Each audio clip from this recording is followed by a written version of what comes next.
Redeemed, how I love to proclaim it, redeemed by the blood of the Lamb, redeemed through His infinite mercy, His child and forever I am.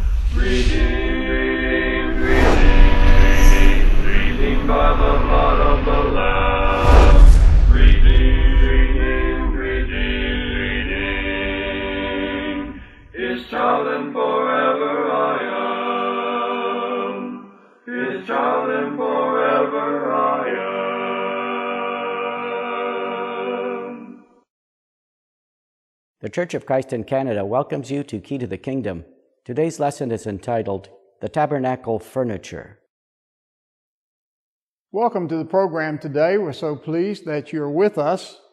If you are a regular viewer, we thank you for that and encourage you if you have comments or questions about our program or anything that we present on this program, please feel free to contact us about that. If you're new to the program, welcome. We pray that you will find the program useful to you today and each week, of course. We're continuing today our study of the unfolding plan of God. And last week we started talking about the tabernacle. And today we want to zero in a little bit on the furnishings of the tabernacle. Now, the tabernacle is important, and I mentioned this last time, because it is a type of what would come in the New Testament times. And it was very important that it was to be built according to the pattern that God had given Moses for the building of it. And the activities that went on in the tabernacle were also under the command of God and the direction of God. And the things that were done were to be done in the way that He required. Certainly, the tabernacle was an important part of the environment that the Jewish people found themselves in during their wandering in the wilderness during that 40 years before they went into Canaan. And then for the first many years while they were in Canaan until the temple was built in Jerusalem at a later date. The tabernacle was kind of the visual presence of God in the sense that over the tabernacle there was a cloud during the day, and at night there was a pillar of fire over it at night. And this was to demonstrate God's presence and to make it known that God was there. The tabernacle was the place where worship was carried on. That area for the burnt offerings and other things that were part of the old law. Those were to be done there in the beginning. And so it was a singularly important matter that it be built and be used as God had intended. Now, we talked about the tent last week, the enclosure that surrounds the tent, and then the tabernacle tent itself. We pointed out that the tabernacle was in two parts. There was what's called the holy place, and then the most holy place. The holy place was regularly used by the priests in carrying out the duties that were theirs in the service of God. The most holy place was only entered once a year, and that by the high priest. And we'll perhaps talk about that at some detail later on. But now there were also, according to God's plan, those certain items that would go into the holy place and the most holy place. And they had a purpose. And so let's look at those today. The description, or at least the telling us of the placing of these items is found in Exodus chapter 40. Exodus chapter 40. We want to read the first few verses of that chapter. Then the Lord said to Moses, "Set up the tabernacle, the tent of meeting, on the first day of the first month. Place the ark of the testimony in it, and shield the ark with the curtain. Bring in the table and set out what belongs on it. Then bring in the lampstand and set up its lamps. Place the gold altar of incense in front of the ark of the testimony, and put the curtain at the entrance to the tabernacle. Place the altar of burnt offering in front of the entrance to the tabernacle, the tent of meeting. Place the basin between the tent of meeting and the altar, and put water in it. Set up the courtyard around it, and put the curtain at the entrance to the courtyard. So here we have the description of the items that were going to go into this very important place. The altar of burnt offering, and the brass bowl, or it's called sometimes a brass laver. If you are reading King James and so forth, it talks about a laver, simply a bowl that had water in it. Both of those items were outside the tabernacle proper. They were in that courtyard that surrounded the tabernacle. Now, in the holy place, there was the candlestick. There was a table of showbread, or a table that had these bread cakes of unleavened bread on them. And there was the altar of incense. This was also in the holy place, the first part. This was the area where the priests would carry on activities on a daily basis. And understand that this was the only part of the tabernacle that they could enter, the priests. They could only go to the holy place. Now, that becomes significant as we understand the type and antitype of what the tabernacle and the furnishings in the tabernacle illustrate for us. But in the most holy place, there was only one piece of furniture. That was the Ark of the Testimony, it's called, or we often refer to it as the Ark of the Covenant. It was a piece of furniture that was used in the Holy of Holies so that they would be able to use it, the high priest could use it on that one day a year, the Day of Atonement, to carry out the activities that were necessary for him as he sat in the place of the people and tried to take before God the things that they needed, and certainly to deal with the sins of the people. Now let's move on and note that the pattern for the various items is given to us. Again, and I talked about this last week, the importance of the pattern. God didn't tell Moses to build himself a tabernacle, and Moses, you just go out there and do whatever you want. He didn't do that. He said, here's what I want, here's how I want it built, here's what I want you to build it with, these are the materials you're to use, the whole 9 yards. He gave him all of the directions, just as he had given to Noah back in Genesis chapter 6, when he gave him directions for the building of the ark that he was to build. Again, he wasn't told just build an ark and go out there and do whatever you want, but rather God gave him a pattern. And I, for one, believe it's important for us to recognize that God has always given patterns for what He wants. And He has always given direction for what He expects and wants of His people. And that we need to recognize those and make application of them as we go about the various things that we do in His service. Well, let's look a little bit at this furniture with a little more detail. Let's go to Exodus chapter 27, beginning at verse 1. 27, verse 1. Build an altar of acacia wood, 3 cubits high. It is to be square, 5 cubits long and 5 cubits wide. Make a horn at each of the 4 corners, so that the horns and the altar are in one piece, and overlay the altar with bronze. Make all its utensils of bronze, its pots to remove the ashes, and its shovels, sprinkling bowls, meat forks, and fire pans.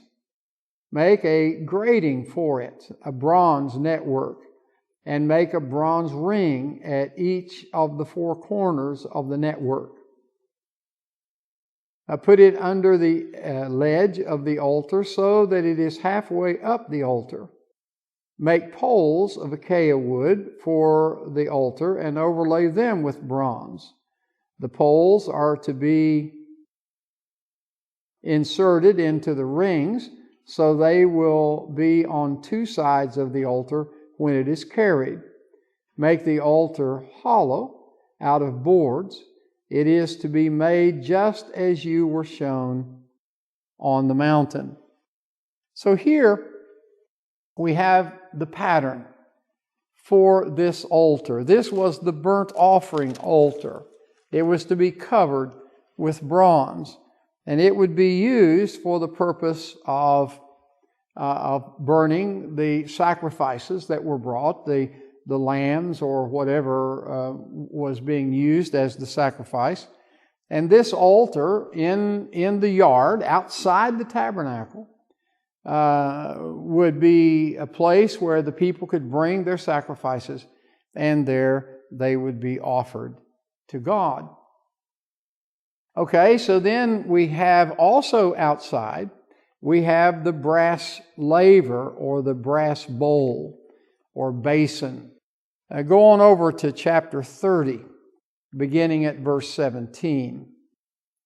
Then the Lord said to Moses, "Make a bronze basin with its bronze stand for washing.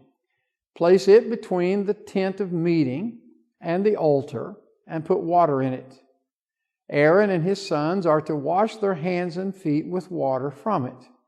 Whenever they enter the tent of meeting, they shall wash with water, so that they will not die.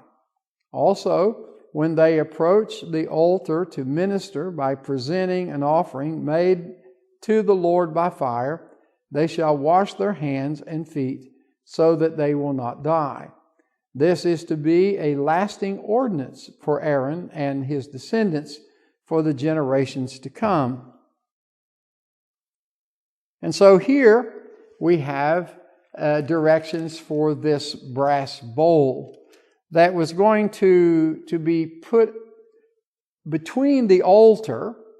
Okay, if you can imagine or see this, you see the altar. It's outside the tabernacle, and then between that and the entrance into the tabernacle is this brass bowl that has water in it, to be used for washing their hands and feet. Okay, so then let's move into the tabernacle. This is into the holy place, the first part.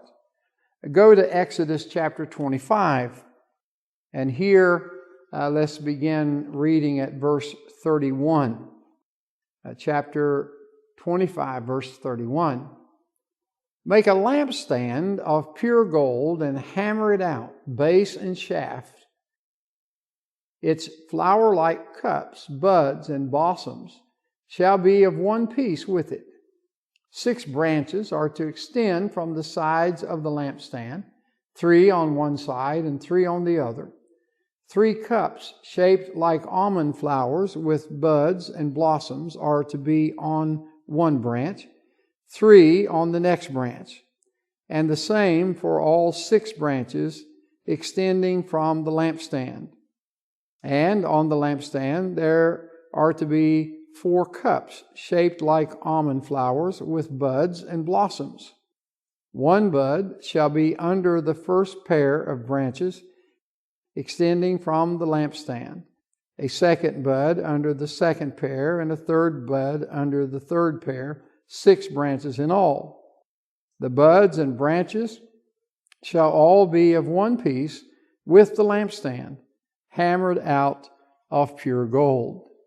So we have the directions for the building of this lampstand. It was going to be an area where they would be burning a light that would, in fact, gave the light for the holy place.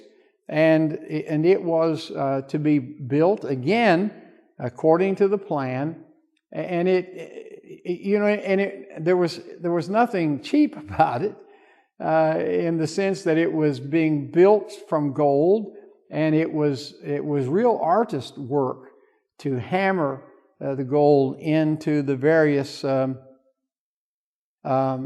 shapes and so forth that were necessary. And so we have this golden lampstand that's going to be placed into the holy place. Now let's look at the table of showbread. Chapter 25 again, and look at verse 23. Make a table of acacia wood, 2 cubits long and a cubit wide and a cubit and a half high. Overlay it with pure gold and make a gold molding around it. Also make around it a rim, a handbreadth wide, and put a gold molding on the rim.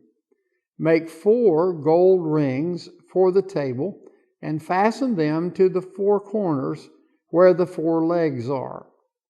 The rings are to be close to the rim to hold the poles used in carrying the table. Make the poles of acacia wood, overlay them with gold, and carry the table with them, and make its plates and dishes of pure gold, as well as its pitchers and bowls for the pouring out of offerings. Put the bread of the presence on this table to be before me at all times. This table of showbread was to contain loaves of unleavened bread, and it was to be kept supplied at all times. There was always supposed to be bread on the table, and even though it was used from time to time, it was continually to be replaced. And so now in the holy place, we have the lampstand that's been made, and we have the table of showbread. There's one more item in there. Go to chapter 30, and it is the altar of incense. Chapter 30, verse 1. Make an altar of acacia wood for burning incense. It is to be square, a cubit long and a cubit wide, and 2 cubits high, its horns of one piece with it. Overlay the top and all the sides and the horns with pure gold, and make a gold molding around it. Make 2 gold rings for the altar below the moldings, 2 on opposite sides to hold the poles used to carry it. Make the poles of acacia wood and overlay them with gold. Put the altar in front of the curtain that is before the ark of the testimony, before the atonement cover that it is over the testimony, where I will meet with you. Aaron must burn fragrant incense on the altar every morning when he tends the lamps. He must burn incense again when he lights the lamps at twilight. So incense will burn regularly before the Lord on the generations to come. Do not offer on this altar any other incense, or any burnt offering or grain offering, and do not pour a drink offering on it. Once a year Aaron shall make atonement on its horns. This annual atonement must be made with the blood of the atoning sin offering for the generations to come. It is most holy to the Lord. And so now we have the the final piece in the holy place, and that is this altar of incense. And again, incense was to be burned on it from time to time continually as a sign of, really, I guess, a sign of obedience to God in the fact that they were doing what He said to be done with this altar. Okay, and then we go into the Holy of Holies. Back up again to Exodus chapter 25. And here we have, starting at verse, I lost my place, chapter 30, chapter 25, beginning at verse 10. There we are. 25, verse 10. Have them make a chest of acacia wood, 2.5 cubits long, 1.5 cubits wide, and 1.5 cubits high. Overlay it with pure gold, both inside and out, and make a gold molding around it. Cast 4 gold rings for it, and fasten them to its 4 feet, with 2 rings on one side and 2 rings on the other. Then make poles of acacia wood and overlay them with gold. Insert the poles into the rings on the sides of the chest to carry it. The poles are to remain in the rings of this ark. They are not to be removed. Then put in the ark the testimony, which I will give you. Make an atonement cover of pure gold, 2.5 cubits long and 1.5 cubits wide, and make 2 cherubim out of hammered gold at the ends of the cover. Make 1 cherubim on one end and the second cherubim on the other. Make the cherubim in one piece with the cover at the 2 ends. The cherubim are to have their wings spread upward, overshadowing the cover with them. The cherubim are to face each other, looking toward the cover. Place the cover on top of the ark and put in the ark of the testimony, which I will give you. There, above the cover, between the 2 cherubim that are over the ark of the testimony, I will meet with you and give you all my commands for the Israelites. And so we have this ark of the testimony, or ark of the covenant. It was the place where, when the time came each year for the Day of Atonement, the high priest would go, he would sit there, and he would commune with God on behalf of the people. Now, these were the directions. Last week we talked about the directions for the tabernacle, its building. Today we talk about the furniture and the furniture being in the holy place and the most holy place. So they're ready to use it. But we want to understand that there's more to the tabernacle than simply their use of it in the wilderness. It was a type of what was to come in the Christian age today. By the way, it's worth noting that the day finally comes in chapter 39 for Moses to inspect the tabernacle and its furnishings, and he finds that everything was correctly done as God had instructed. And so the tabernacle and all the parts of it were put to use. When everything was ready, God honored the tabernacle by filling it with His glory and in causing the cloud by which they had been led to stand above it, and a fire by night. Chapter 40, verse 34 to 38. This coming of the cloud The cloud had been there. The cloud had been leading them, but now the cloud comes and stands over the tabernacle and the cloud of fire at night. But this was verification from God that what you've done is what I wanted. It's now in place. And they would carry on from there to do the worship, to offer their sacrifices, and to come before God, to honor Him, and to hear His word, and to seek to be the people He called them to be. Next week, we're going to take a jump into the New Testament because we want to look at the fact that this tabernacle was a shadow of better things to come, the things that we enjoy today, and that it was all the fulfillment of the unfolding plan of God. Join us again next week on Key to the Kingdom.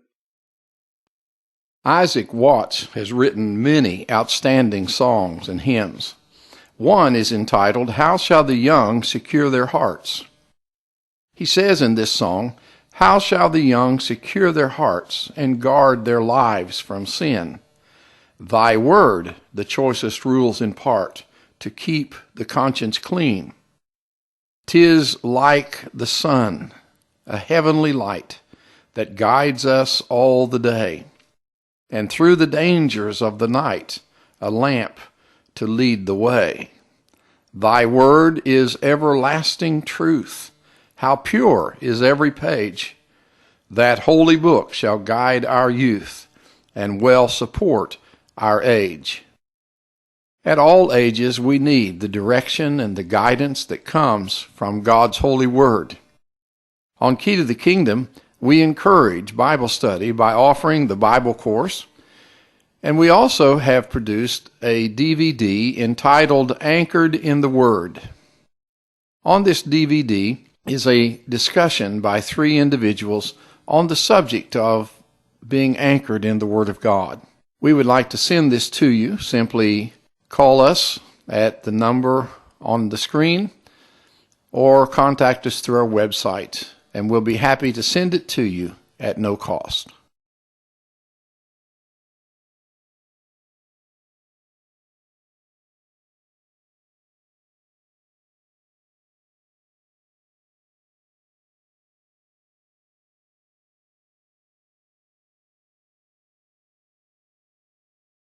Redeemed, how I love to proclaim it, redeemed by the blood of the Lamb, redeemed through His infinite mercy, His child and forever I am. Redeemed, redeemed, redeemed by the blood of the Lamb, redeemed, redeemed, His child and forever I am. His child and forever I am.